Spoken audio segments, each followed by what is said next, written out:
नमस्कार दोस्तों।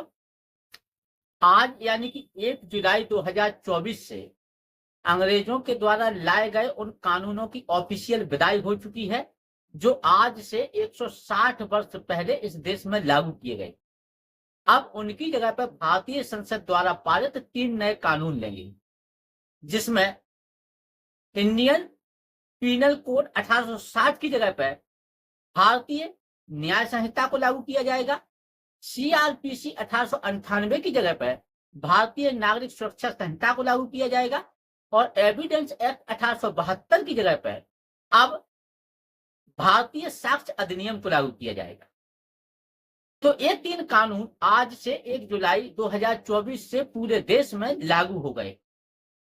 आपको बता दें कि औपनिवेशिक शासन काल के दौरान जब 1833 का चार्टर एक्ट आया था तो उसमें एक विधि आयोग की नियुक्ति की गई और लॉर्ड मैकाले को विधि आयोग का सदस्य बनाया गया। उसी लॉर्ड मैकाले ने भारतीय शासन को गवर्न करने के लिए एक कानूनी संहिता तैयार की जो 1837 में बनकर के तैयार हो गई, लेकिन उस दौरान इसको लागू नहीं किया जा सका। परंतु जब 1857 की भारत में क्रांति हुई तो 1857 की क्रांति के पश्चात 1 जनवरी 1860 से इंडियन पीनल कोड को लागू कर दिया गया। 1872 में एविडेंस एक्ट और 1882 में सीआरपीसी को लागू किया गया, जिसमें 1898 में कुछ महत्वपूर्ण संशोधन हुए और इन्हीं कानूनों के माध्यम से अंग्रेजों ने भारतीय न्याय व्यवस्था को संचालित करना शुरू किया। परंतु जब भारत आजाद हुआ तो आजादी के पश्चात सबसे बड़ी समस्या ये खड़ी हुई कि भारतीय न्याय व्यवस्था को किस प्रकार से संचालित किया जाए, क्योंकि किसी भी कानून को रातों रात बदलना उतना आसान नहीं होता है। इसलिए इन्हीं कानूनों के माध्यम से भारतीय न्याय व्यवस्था को संचालित किया जाने लगा। परंतु इनमें कुछ महत्वपूर्ण संशोधन भी किए गए, लेकिन इनको बार बार बदलने की मांग भी उठती रही।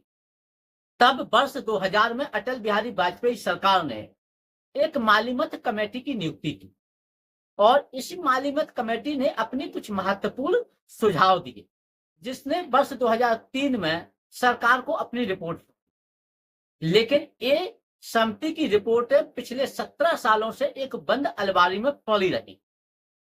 आगे चलकर के 2007 में सरकार ने माधव मेनन कमेटी, 2014 में बेज बरुआ कमेटी तथा विश्वनाथन कमेटी की भी नियुक्ति की, जिसने इन कानूनों में बदलने की कुछ महत्वपूर्ण सुझाव दिए।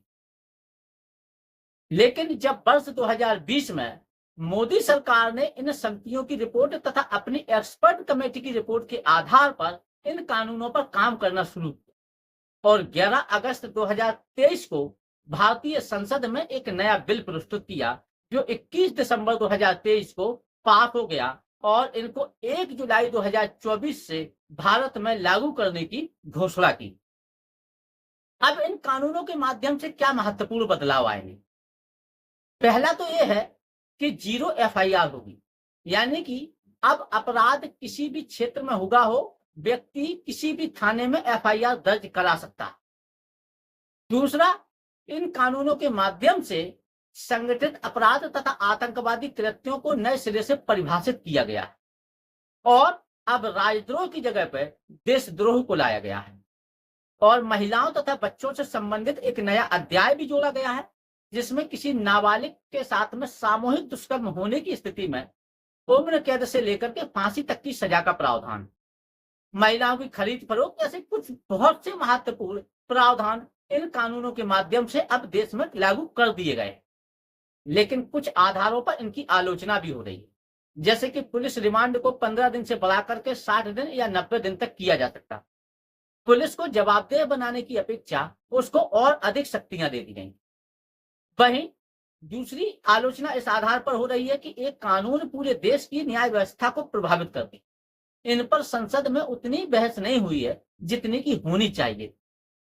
फिलहाल आज 1 जुलाई 2024 से अंग्रेजों द्वारा पारित उन कानूनों की ऑफिशियल विदाई हो चुकी है और भारतीय संसद द्वारा पारित 3 नए कानून लागू कर दिए गए।